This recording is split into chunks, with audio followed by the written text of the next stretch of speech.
We're back. We've got Dr. Stephen London here with us tonight to discuss his book, Fish.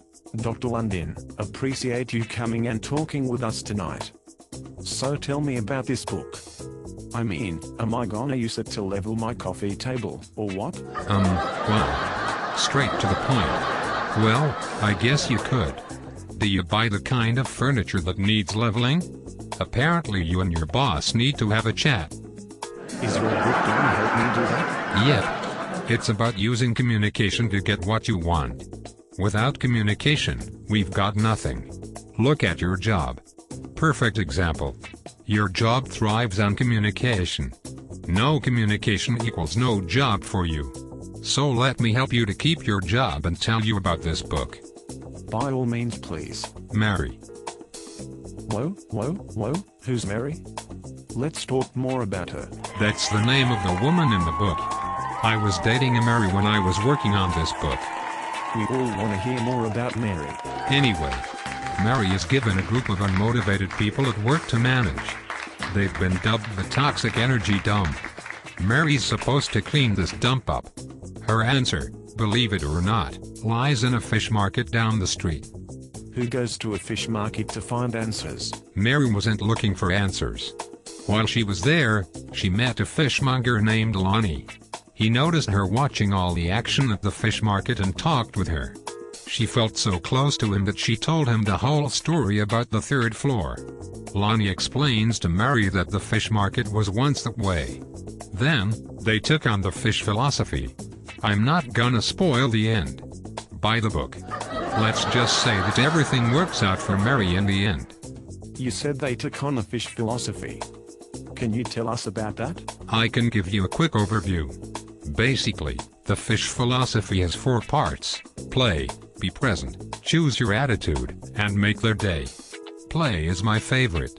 Each element is important, but choose your attitude and be present are about communication. So I'm picking up that communication is important to you? Well, yeah. Let me give you an example from the book. Mary goes to present this choose your attitude philosophy to her coworkers. They didn't get it. One response was, what difference does it make what the energy is here? We get the work done, don't we? Sounds like my response. I knew why we were going to say that. The point is, she had to find some other way to communicate what she was trying to say. Another co-worker pointed out that he was cut off in traffic that morning. He was upset and honked his horn. Honked his horn? I guess this doesn't take place in LA? He said, what's the choice thing? I didn't do it. It was done to me. You see, it's not about what happens to you. It's about how you handle it.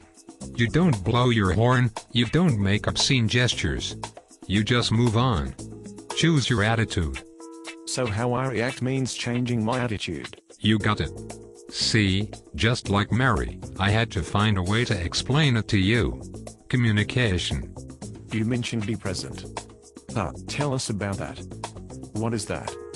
Wrap myself up like a gift? Some gift. It's not be a present. It means be there for people. Take the fish market. There was always a big group of people to come and bring their lunch to the fish market. They'd always get involved with the action, throwing and catching fish mainly. Those guys at Pike Place Fish were present. And they made other people want to be present. They communicated with customers. Not necessarily with words, but with actions. They communicated this feeling to make people want to be there. You gotta be there for people to listen and to work together. If you want relationships to work, communication is so important. So, I've gotta ask. Did Mary convince her co-workers? Can't reveal that. I can tell you that you can just tell people about the fish philosophy. You have to show them. Okay, let's say I'm buying this fish concept. How can people use it? People not in a fish market, that is. Communication is a huge part of any business. Let's take teaching for example. Any teachers out there? Al? Right. How do you let parents know how their child is doing? Communication. What happens if you get a report card with a bad grade? It's too late to do anything about it. But, if the teacher sends out progress reports or some kind of note, it doesn't come to that. I know I get mad at my kids when they bring home bad grades.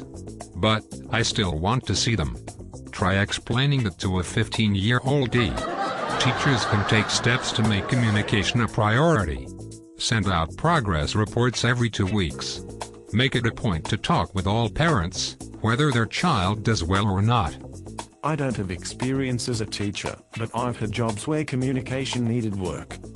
There were way too many people in charge. I had 3 or 4 people telling me to do the same thing. The worst part was, they all wanted me to do it differently. And when I didn't, 3 came and told me I did it wrong. Such a frustrating environment to work in. That's exactly what I'm talking about. Obviously, some lines of communication were not open.